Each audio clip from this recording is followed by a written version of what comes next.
A new era of death. Ooh, undead, yes.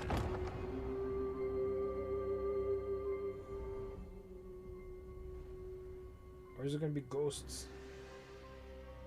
Oh, it's these guys.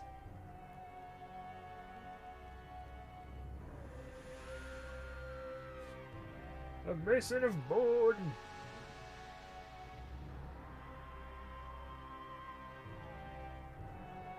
Another vampire. An outcast of the night. You can tell that model was made for Crest City.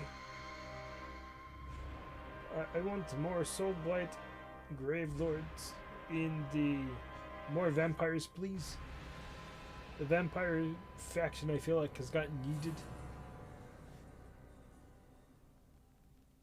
They too had all their leaders, like, just die off. So, I really gotta say, before we even talk about those... In hero units, I mean.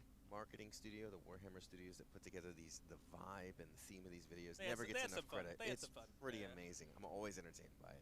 But tell us about these models. Yeah, so we've got two new heroes coming for Grand Alliance Death and two new battle tomes accompanying them.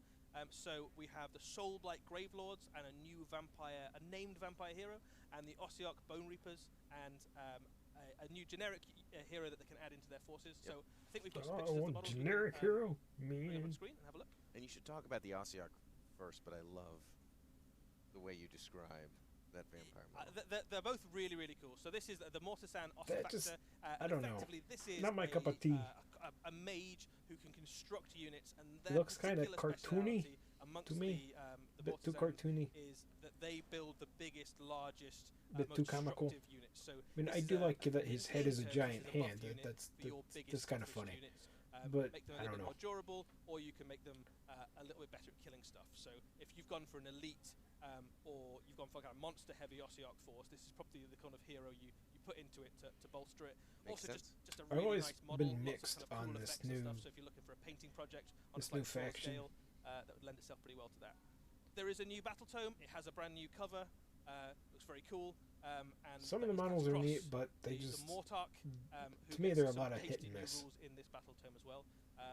The current Bone Reapers battle tome launched with the last edition of Age of Sigmar, and this brings it into the brand new edition, along with lots of all the new rules that other battle tomes recently have got. So it kind of updates it across the board and makes them kind of compete really in the current edition. Makes sense to me. Tell me about this vampire. Okay, well, we'll jump to the vampire in a second.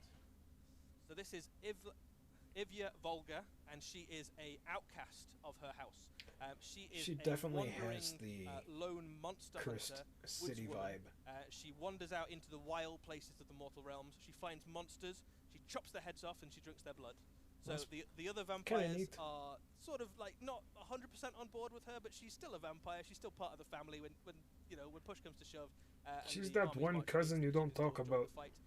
She is accompanied by a swarm of bats, which she uses to kind of swamp enemy units and monsters to help her kind of even the odds in close combat. But what's quite fun about her, I guess, is that you've got this kind of crux of lots of different, almost kind of fairy tale elements pulled together into a character. But it's a vampire, right? So it's a very dark Warhammery take on a very kind of classic European fairy tale sort of vibe. It's the vampire's lead of Into the Woods. It makes sense. It's an interesting and fascinating thematic element. And it seems like both of these characters are helping drive. Maybe it's the way that it's painted, but unique aesthetics. Yeah. Not very spooky or dark looking to me. Give you a sort of direction, almost too bright. So she's obviously got wolf elements to her, so you can lean into that kind of dire wolfy kind of vibe. Soulblight Gravelords again, actually got one of the last battle tomes of the last edition, which meant that they didn't get lots of the cool things that lots of other armies got with the latest edition of Warhammer Age of Sigmar. This hopefully they battle get good stuff. Update. It also incorporates other units we've seen added in since the last battle tome was added, including things like the vampire unit we saw in the last edition, the last box set for Warcry. So it actually has quite a lot more to it than even the current Soulblight Gravelords book. I don't know what they got last time. Like I said, I don't really know much about Age of Sigmar. Huge hit. One of the most popular armies now in Warhammer Age of Sigmar, and this book brings them bang up to date with loads of cool stuff that your army can now do. Amazing. I do like the. But that's not it. We've got even that more. model in the middle. I feel like no